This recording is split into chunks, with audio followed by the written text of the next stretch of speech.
저는 항공과학고등학교 정보통신과 전공 주임을 맡고 있는 한정만 상사입니다. 안녕하십니까. 54기 정보통신과 송예준 학생입니다. 정보통신과는 인간 후에 통신 관련 특기를 받는 전공인데요. 1학년 2학기 때 정보통신과로 오게 된다면 전공 기초 과목으로 정보통신과 전기 회로를 배우게 될 것입니다. 2학년 때는 더욱 심화된 이론을 배우게 되는데요. 통신 시스템, 디지털 논리의 회로, 컴퓨터 구조 등에 대해 배우게 됩니다. 그리고 3학년이 됐을 땐 인간 후 받게 될 특기에 대하여 실무 연계 과목인 무선통신 시스템, 네트워크 시스템, 응용 프로그래밍 개발에 대한 과목을 배우게 됩니다. 국가에 올만한 인재상 뭐가 있을까요? 우리 통신과의 현재 가장 인재로 생각되는 송예준 학생이 한번 말해주면 좋을 것 같은데요. 일단은 정보통신과가 암기 과목이 좀 많아서 기억력이 좋은 학생, 이 정보통신과에 오게 된다면 교환인들의 사랑을 듬뿍 받게 될 것 같고요. 또 이제 컴퓨터나 IT 쪽에 관심이 많다 하면은 그런 류의 과목도 엄청 많아서 뭐 프로그래밍이라든지 뭐 컴퓨터 구조라든지, 그래서 관심이 있다 하면은 수업도 쉽고 재미있을 것이라고 생각이 됩니다. 송예준 학생이 정답을 말해준 것 같아요. 선생님의 생각도 동일합니다. 컴퓨터 이론이나 통신 이론 관련 과목은 모두 암기 과목이어서 학과장에서 이론 수업을 하는 방식으로 진행되는 경우가 많습니다. 하지만 프로그래밍 과목 같은 경우는 학교에서 지급하는 노트북으로 직접 코딩을 하거나, 회로 설계 과목은 실습실에서 직접 인두기를 가지고 납땜을 하기도 하며 공부를 하고 있습니다. 네, 그리고 추가적으로 정보통신과 56기 학생들부터는 LCS 과정형 평가 과정으로 사무자동화 과정이 처음으로 시작이 됩니다. 그래서 3학년 동안 과정을 잘 이수한다면 사무자동화 산업기사 자격증까지 취득해서 나갈 수 있게 됩니다. 현재 정보통신과 과목을 담당하고 계신 교관님들 대부분 자대에서 여러 경험을 하고 오셨습니다. 그래서 그 경험을 토대로 여러 지식과 노하우를 재밌고 유익하게 수업해 주시는데요. 또 자대에서 있었던 여러 재미있는 에피소드들도 많이 풀어주십니다. 예를 들면 뭐 어떤 에피소드가 있나요? 얼마 전에 한성만 선생님 한성만 선생님이지? 한정만 쌤. 나? 네. 오케이. 한정만 쌤이 얼마 전에 뭐 한가고 다닐 때 뭐 성대에 뭐 장난을 쳐서 뭐 혼났다더니 뭐 이런 썰도 재밌게 들었고, 이유성 선생님도 제 에피소드 많이 있었는데 약간 기억이 잘 안 나요. 저희 선생님 입장에서 학생들을 봤을 때 저는 이런 걸 느꼈습니다. 확실히 정보통신과 학생들답게 우리 과 학생들은 컴퓨터에 관심이 많고 최신 IT 기기에도 관심이 많구나 라고 느꼈던 게 53기였나요? 그 친구는 이거 얘기하면 안 되겠다.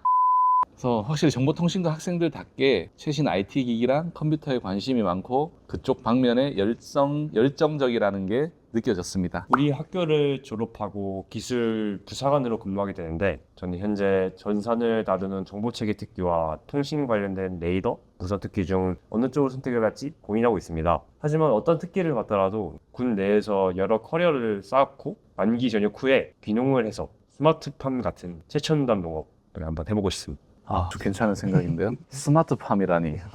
꼭 선생님도 제대하게 되면 꼭 그쪽 분야에 한번 해보고 싶었던 생각이 있는데, 우리 예준 학생도 아주 좋은 꿈을 가지고 있는 것 같아. 선생님도 참 기분이 좋습니다. 자, 제가 이제 전공 주임으로서 있으면서 학생들에게 가장 많이 듣는 질문이 그거예요. 어떤 특기가 제일 좋나요, 선생님? 지금 우리 정보통신과에서 54기 기준으로는 인관할 때 총 6개 특기를 받게 됩니다. 6개 특기 중에 1개 특기를 받게 되는데요. 무슨 특기가 제일 좋냐에 대한 질문에 대한 답은 없습니다, 사실. 왜냐하면 개인에 대한 성향이 다 다르기 때문에 어떤 친구는 컴퓨터 다루는 게 좋은 사람이 있을 테고, 어떤 사람은 회로를 만지고 만들고 물건을 회로를 분석해서 만들고 고장 탐구를 하는 게 좋은 사람이 있을 수 있으니까요. 그리고 어떤 자대를 가느냐에 따라서도 만족감이 굉장히 다를 수 있어요. 같은 특기라도 자대가 다르면 하는 일이 다를 수 있거든요. 그렇기 때문에 어떤 특기가 좋냐라는 질문에 대해서는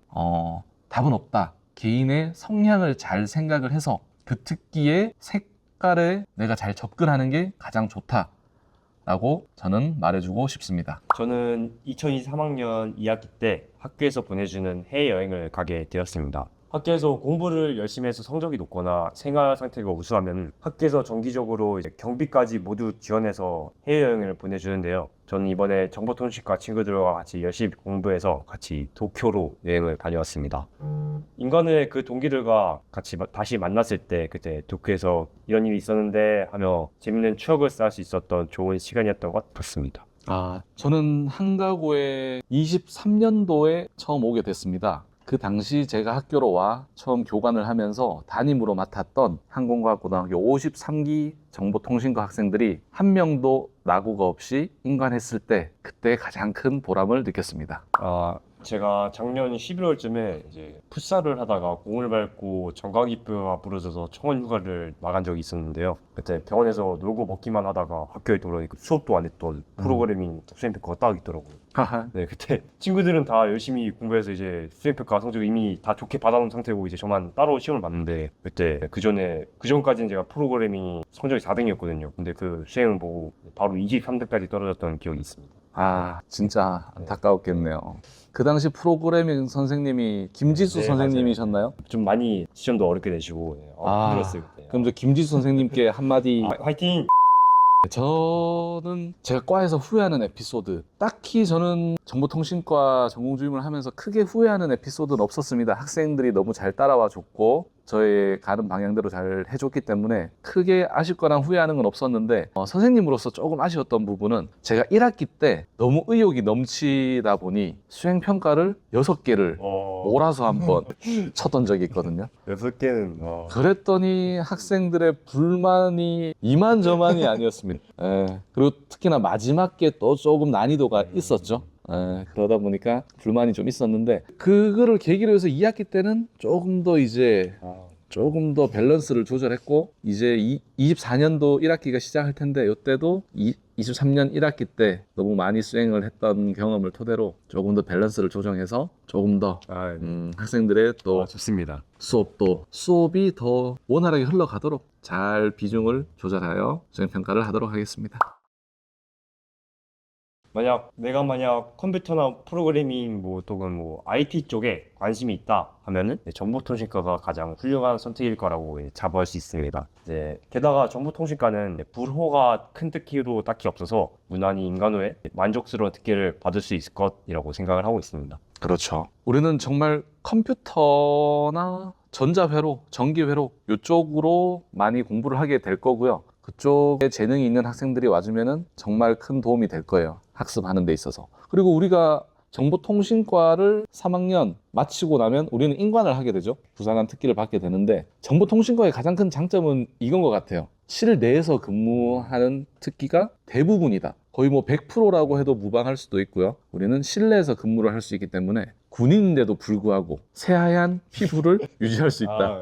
큰 장점이죠. 그렇죠. 그리고 정보통신 특기에 우리가 만지는 장비들은 항상 항온항습이라고 합니다. 무슨 말이냐? 여름에는 에어컨, 겨울에는 히터가 항상 돌아가는 사무실에 근무를 한다. 매우 큰 장점이라고 할 수 있습니다. 인간 후에 컴퓨터 쪽 그리고 전자회로 쪽으로 많이 만지고 싶은 사람들은 정보통신과에 오게 되면 아주 좋은 환경에서 근무를 할 수 있게 될 것입니다. 정보통신과는 여러분들을 기다리고 있습니다. 정보통신과 화이팅!